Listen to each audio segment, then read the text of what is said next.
Hi, I'm Femi OK and you're in the stream. Today, a worldwide outrage over ISIL's latest horror, the killing of a Jordanian pilot. Now, is it a tipping point in the fight to defeat them?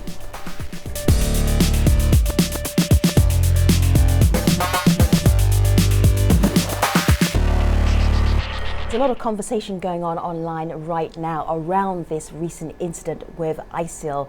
What are you seeing online? Malika Bilal is our digital producer. Give us a little taste of what that conversation is like. Right. Well, if you're asking about a tipping point, which we are, the answer online is definitely. There are a lot of angry tweets like this. This is from Sari, who writes in, Jordan is truly aflame following the brutal killing of Muath, al-Kaseasbeh, the pilot, by ISIL. Pics like this are all over my Facebook, he writes. You can see a fiery hand there reaching out for an ISIL figure. Now that's just one tweet that's being shared. We want to hear from you as well, so you can tweet us your thoughts with hashtag AJStream. But first, here are some of the other stories the stream is following on Twitter.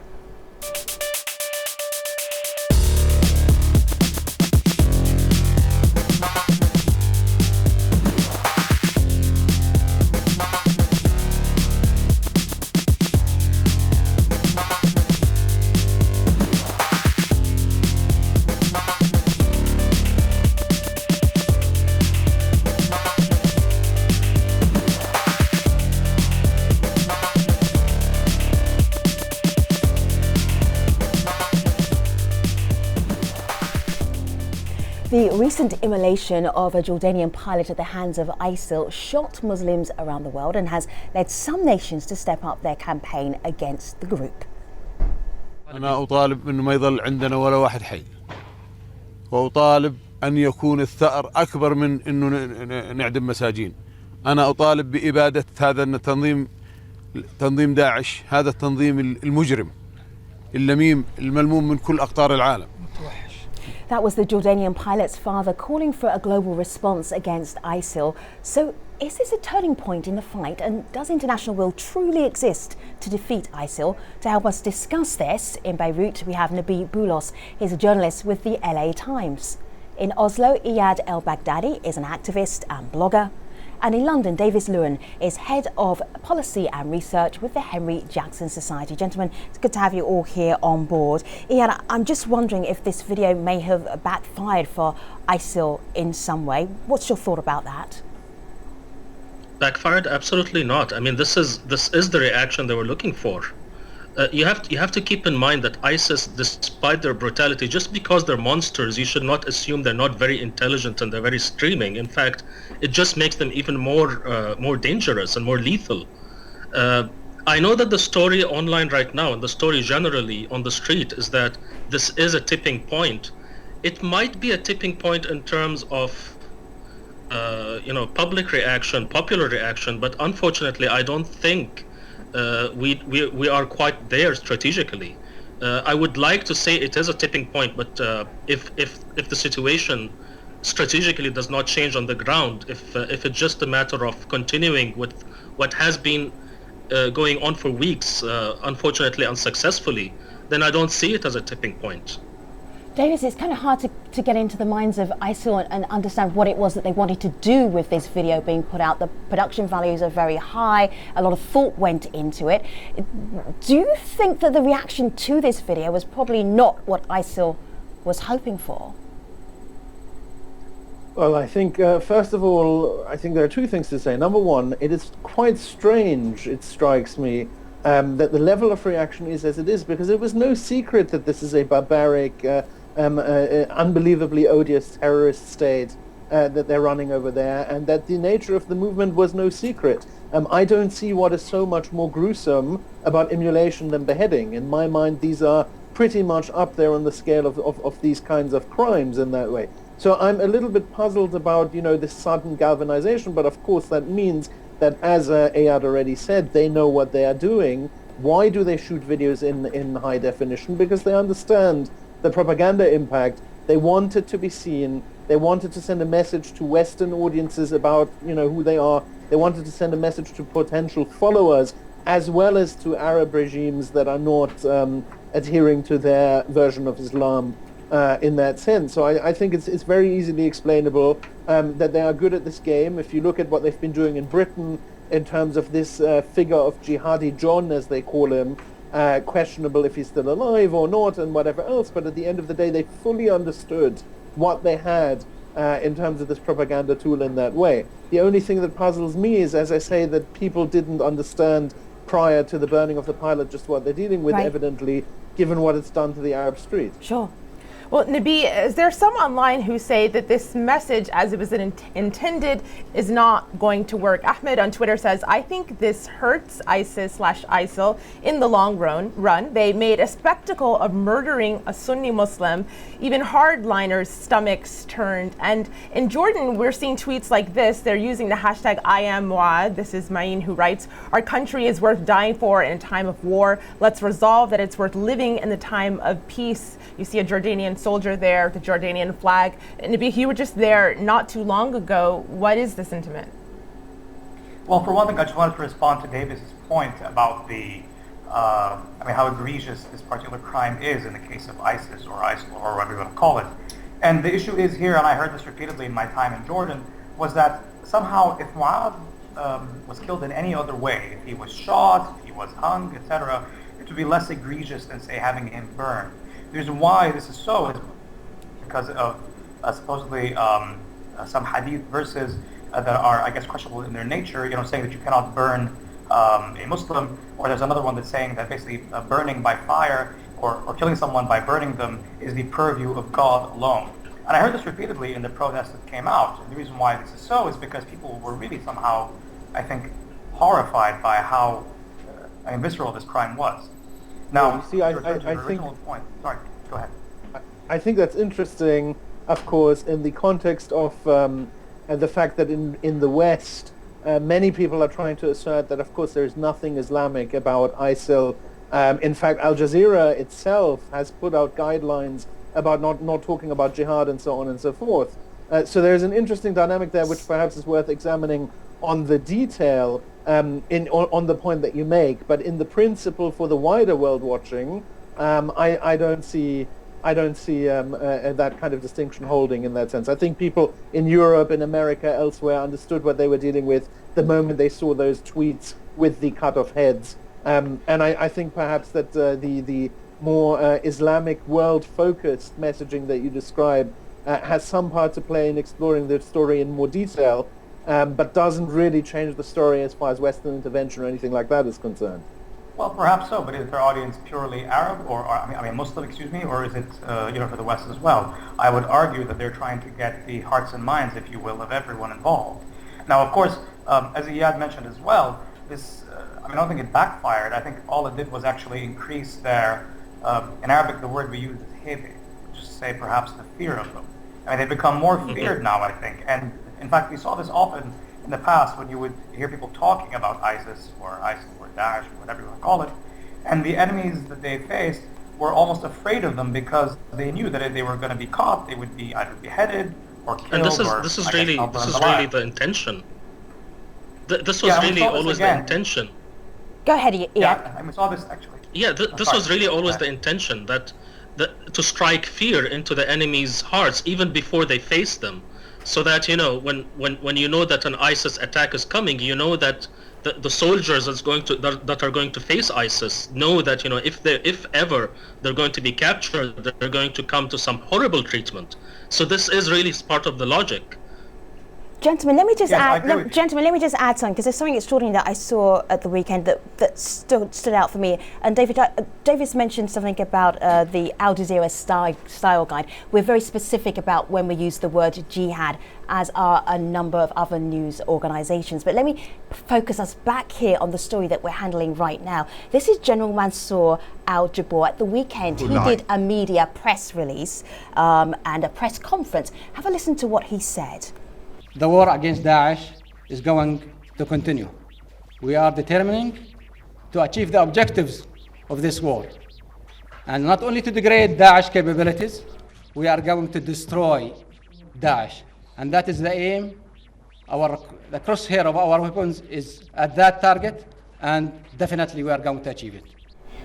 So we are going to destroy Daesh. This is a general from Jordan who's very upfront about what Jordan's aims are in direct reaction to what happened to their Jordanian pilot. Davis, do you see this as something unusual? When I heard that on the news, my ears literally perked up. I hadn't heard the coalition speak like this before. What's your take? Well, I think it is definitely an increase in rhetoric. A welcome increase in rhetoric. Of course, the coalition's Arab partners are very important in terms of pushing this back. Above all, of course, the Iraqi government itself, or what exists of its army in that sense, as well as the Kurdish partners and others, including the Jordanians. So I do think that it is notable and it is good, but it is still only rhetoric. And one can't lay that blame on only the Arab coalition partners. One also has to lay that blame on the Western coalition partners, the United Kingdom and the Americans, that have begun to curtail the rampaging of this terrorist movement across the Middle East, but they have not sufficiently begun to roll it back in a consequent way that we must now see. So I'm pleased that the Jordanians are angry. I'm pleased that they are signed up to do something about this disaster. But we will actually, in this case, have to see more action from the Western coalition partners in order to push harder against the terrorist army that controls an area the size of Jordan. Well, Iyad, you heard Davis mention a need to step up with this coalition. We have a video comment here that I want you to have a listen to and let me know your thoughts. The video released by ISIS works to strengthen their extremely violent image, but attracts greater military attention. The terror campaign not only attempts to deter intervention, but aims to scare Iraqis and Syrians into submission, keeping them from rising up against the group. While ISIS risk is the international community increasing their military attacks, but even that could be taken by ISIS to create anti-Western propaganda. On top of military intervention, the international community needs to address the underlying economic, social, and political issues in the region. So yeah, he says this is an attempt to deter intervention. How strong do you think this coalition really is? I don't think it's an attempt to deter intervention. I think it's an attempt to invite intervention. ISIS knows that any bombings, any aerial campaign is going to there are going to be dead civilians. There's going to be collateral damage, and they'll be right there for them with radicalizing ideology and guns. That's one of their main recruitment tactics. But at the same time, I think if we're going to talk about a regional coalition, the problem here, again, I'm coming back to the same point. The problem here is that I don't see the region dealing with this threat as seriously as it should be. I see a lot of politics involved, a lot of lumping Islamists into one corner, trying to score political points. Keep in mind that ISIS is not just in Syria and Iraq. It's now in Egypt and it's in Libya, and it's spreading. So it's rhetoric. I mean, words are a dime a dozen, but unless something changes on the ground strategically, unless a serious plan is there, even to engage Assad. Assad is a big part of the problem. You have to fix the region, and you cannot fix it simply by taking out ISIS. Because if you remove ISIS but keep the parameters, the variables, the variables the same, something is going to pop up in its place. Nabi, it might be something even worse. See, I see Nabi nodding. Yeah, Nabi, I see you nodding. What did you want to add? Well, a few things. I mean, for one thing, one has to sort of specify what kind of intervention we expect the coalition now to ramp up to. I mean, obviously, so far it's been aerial strikes, and all that's well and good. And Jordan itself has been engaging in what can be described as vengeance strikes against ISIS for the last few days. Now, it hasn't gone on to the idea of using boots on the ground, or I guess starting a ground war, which is really what you would need to do to actually go in there and take out ISIS elements completely from a place like Raqqa and other places. I'll be honest with you, here I don't think the appetite, I mean, okay, maybe on the street the appetite is that we go in with a ground war and attack. And again, in rallies in Jordan, I heard people say that quite often. But at the same time, I think cooler heads will prevail in terms of military strategy. And we saw this in the past, by the way, when Jordan was targeted in 2005 by al-Qawi, who, by the way, is the godfather, if you will, of the Islamic State. And at the time when that happened, Jordan ramped up very much its intelligence, capabilities in special forces. So you had the creation of something called Rusan al-Haq, the Knights of Righteousness, a cadre of intelligence officers whose raison d'etre, if you will, was to actually attack and take out al-Qawi and the planners of the Amman bombings in 2005. And I expect we'll see more of that. I think Jordan's role, aside from just sending F-16s in to bomb Raqqa and other places, is to actually create, or to actually turn their intelligence elements into a more offensive force, coupled with more special forces on the ground as well. That's what's on the ground. Now, of course, the greater point about the, about the eventual development of the region, with or without ISIS. Here I think I agree with Iyad. Eventually ISIS will be defeated and will go away. How does that? Nabi, how does that happen eventually? Well, finally, people will, at some point in time, tire of being under restrictions all the time. Will tire of being sort of attacked all the time by this group, and they'll push them out, as we saw in al-Qaeda in Iraq. Eventually, the pandemonium was just simply too much, and the Sahawat, or the Renaissance groups, whatever you want to call them, managed to push out al-Qaeda at least temporarily.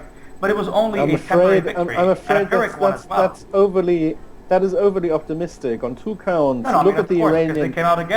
Look at the Iranian regime, which is much lighter touch in terms of its sort of Islamist authoritarianism, and the people haven't managed to escape from the yoke. And frankly, what happened in Iraq, despite the narratives that have been tried to produce, the fact is that it was General Petraeus and the U.S. Army together with the tribes, right? And without the element of General Petraeus and the U.S. Army, this is just not going to happen. So it's all nice and well about. I'm kind of going to agree with both of you. It's all nice to talk about lofty talk about fixing the region and whatever else. We are looking at an abject disaster of epic proportions, both for the people in the region as well as the sort of knock-on effects in that way. David, how do we avert this epic disaster, as you call it? What would you recommend?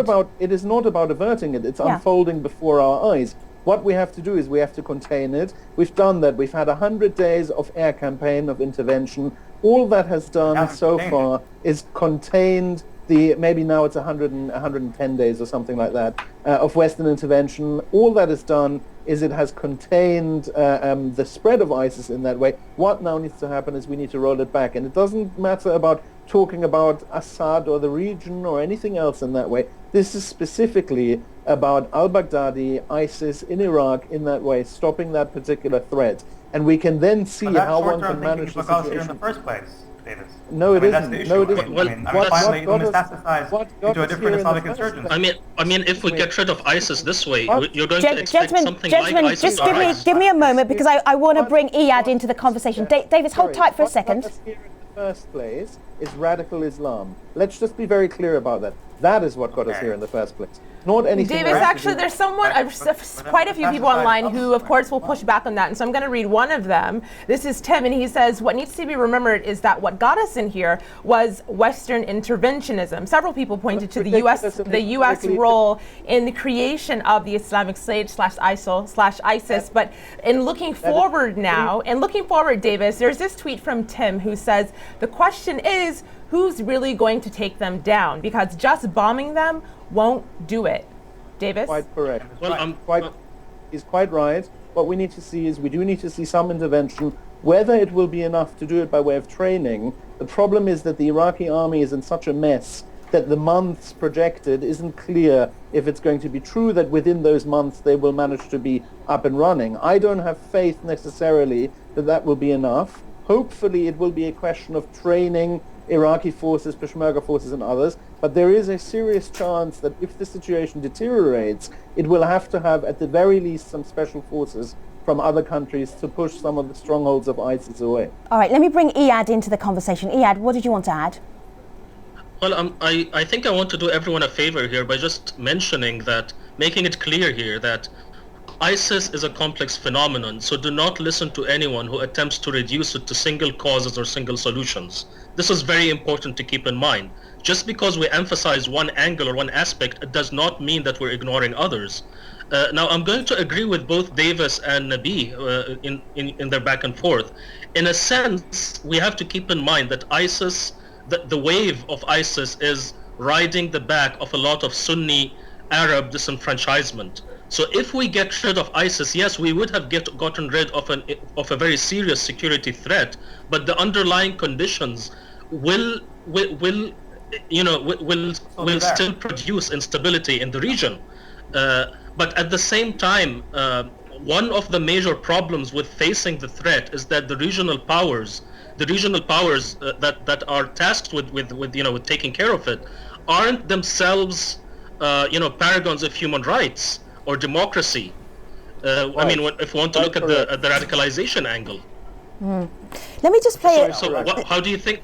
Gentlemen, let me just play something here. We're rapidly running towards the end of this main show, but I'm going to take you to the post show so we can continue the conversation. I just want to share you something that we saw on ABC News recently. This is retired General George Allen. He's speaking to ABC News. He's the special presidential envoy for the global coalition to counter ISIS. And this is what the reporter asked him. Listen to his response. Would you call this a tipping point? It's a very important moment for our Arab allies within the coalition, and I think more broadly within the coalition, it'll be one of those moments that creates additional unity. All right, so additional unity. So he, of course, is referring to the immolation of the pilot from Jordan. What would you say that this situation, that one event, perhaps has changed the way the coalition is going to work together, Nabi? I mean, that's a fairly low standard of expectation that, after the burning of a pilot. Right. I should hope it'll lead to more unity and more engagement from the Arab partners, but it has already. Clearly with the UAE jumping back in, and of course Jordan's ramp up of its airstrikes. But as we have all said, it's not enough on its own, both for the short term and the long term, which, although Davis somewhat discounts, is still, I think, an important part. Al-Islam and all these forces are, of course, very complex. And the United Arab Emirates kind of bowed out in December when the Jordanian pilot was taken prisoner, and are now seem to be offering some kind of, what would I say, fighter jets to the coalition. Well, they've restationed the F-16s they have in Jordan, and they're going to actually, I think, engage in the attacks as well. All right. It should be noted that they also have the more modern F-16, the Block 61, so it might be... Okay, but the fact is that they're taking part in the coalition again. I'm going to ask you very quickly, Iyad, that's what General Allen was saying, was at least now we're going to see some unity. What are you saying, just very briefly? Well, I don't know. I mean, coming back to what Davis said earlier, I don't know what's about this that's going to increase unity that wasn't there before. I mean, it was very clear from before that this is a very, very serious security threat. So I'm just going to go back to this point that I made earlier. So long the regional players are too eager to use this very serious, lethal security threat to score political points against their opposition rather than engaging this problem, I think we're not going to see a lot of progress. All right. Davis, for you? No. It's very, very good to hear the general think that there will be some impact from that, and good to hear the Jordanians stepping up their own rhetoric, but it just is not enough. We need to see more. We need to see more from the Brits, from the French, from the Americans, and indeed from the Arab nations themselves in that way. It's true that it is going to be initially a short-term solution, but you need a short-term solution when you're dealing with this kind of utter brutality, and then you can think about peace in the long run. Let me just check in with the online community, Malika. Well, they're echoing what others have said, that this is not enough. There's this Facebook comment that we got from Jihan, who says the international community is not serious on this issue. How is it possible that 30,000 people can't be defeated by millions of trained and well-armed armies? So, gentlemen, don't go anywhere. We have Nabi, Davis and Iyad. We're taking them all to the post show at stream.aljazeera.com, and hopefully you'll be able to join us there online. Meanwhile, let me tell you about our next AJ stream. We'll be joined by the former US President Jimmy Carter. He says that discrimination and violence against women is the most serious global challenge of our time. He'll be joining us to talk about that on the next show. If you'd like to talk to him about that particular topic, you know what to do. You can tweet us at #AJStream, and hopefully you'll be able to talk to him too on the next program. See you soon. Thanks for watching.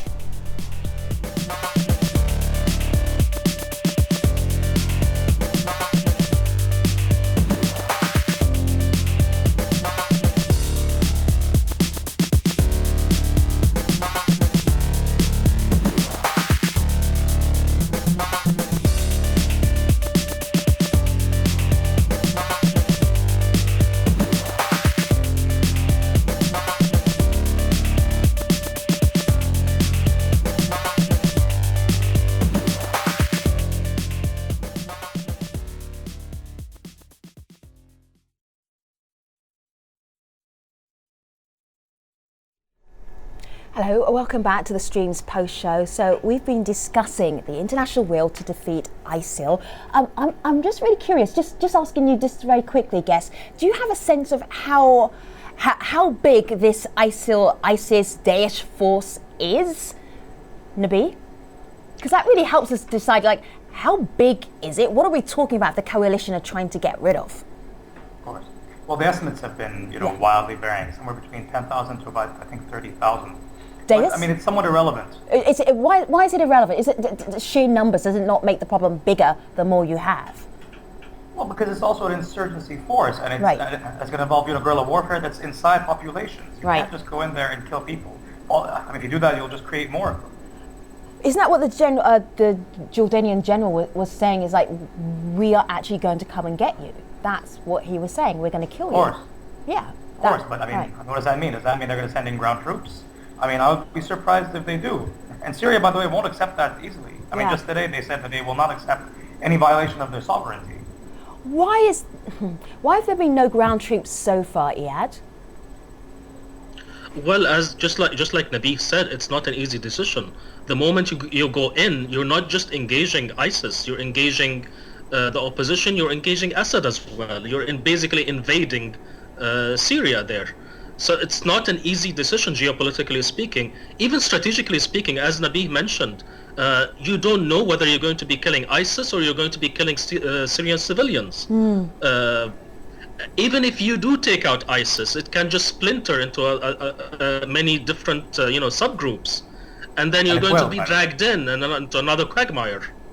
Yeah, someone online is actually saying what you're saying. This is Gopi. He writes in that the problem is how to deal with safe havens for groups like ISIS. As long as ISIS or ISIL have support bases in Iraq and Syria, failure is inevitable. So, Davis, one person writes back that what needs to happen, exactly what needs to happen, this person on Twitter, Toby, says, is to siege them with ground force. And of course, we've already mentioned that that's not something that is likely to happen in the near future. Can you take us through what that decision might look like if some coalition force decided they're going to send in troops?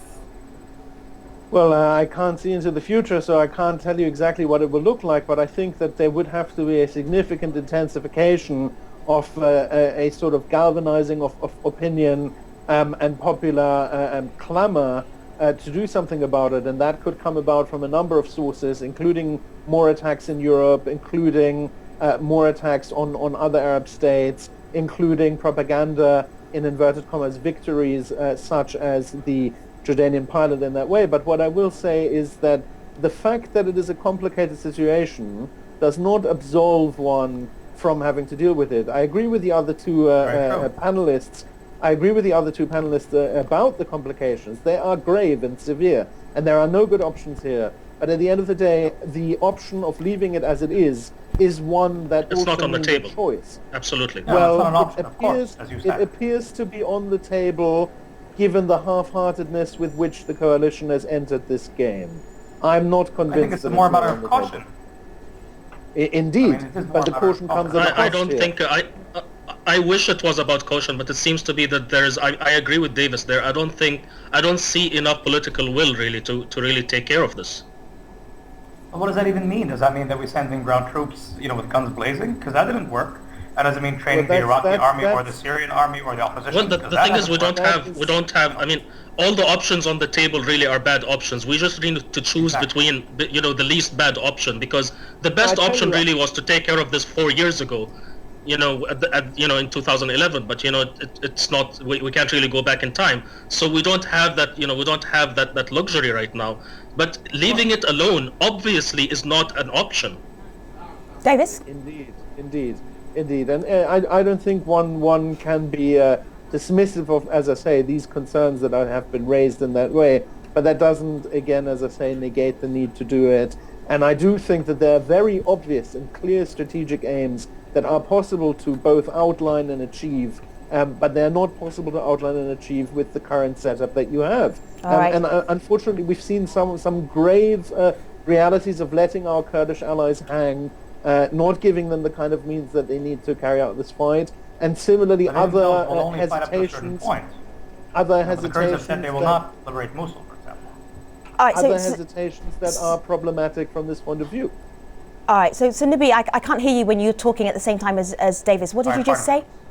What did you say? Well, I said that regarding the Kurdish partners, I mean, it's true that they've been an integral part of the fight, but they themselves have said repeatedly that they cannot liberate Mosul, which, by the way, is Iraq's, I think, second largest city, and is now overrun by the Islamic State as their second, quote-unquote, capital, if you will. All right. So, I mean, the problem here is that they, they can't do it on their own. All right. So no, that's exactly my point. That is exactly my point. They can't do it on their own, and we have not. But they wouldn't even be interested in it in the first place. All right. So, guess I am going to interject here, gentlemen. Give me a moment. I'm going to end the show at this point because you're all actually agreeing with each other, and the complexity of the situation is very obvious from the conversation that we've just had in the last 14 minutes or so. You have been listening to Nabi Boulos. He's from the LA Times. We have Iyad El-Baghdadi. He is a blogger and activist, and Davis Lewin is the head of policy and research at the Henry Jackson Society. Thank you very much, gentlemen, for having this conversation with us on the stream. Malika, how's the conversation been going online? It's still going. Tweets just 2 seconds ago, so people are still discussing. All right, we will catch up with you online. In the meantime, let me just tell you about the next AJ stream. We will be joined by the former US President Jimmy Carter, who says that discrimination and violence against women is the most serious global challenge of our time. He'll be joining us to talk about that on our next program. Until then, thanks for watching.